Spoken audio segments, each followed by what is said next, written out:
جب مومن اپنے نفس کو مارتا ہے تو پھر اس کا توکل جو ہے، اس کا توکل اور بھروسہ، اس کا فیض جناب ابراہیم علیہ السلام سے،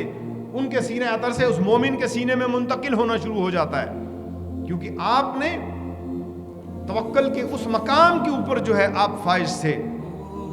کہ حضرت ابراہیم علیہ السلام اپنے نفس سے باہر نکل گئے تھے،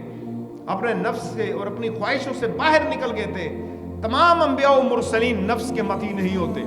لیکن یہ جو ہے ایک بات کو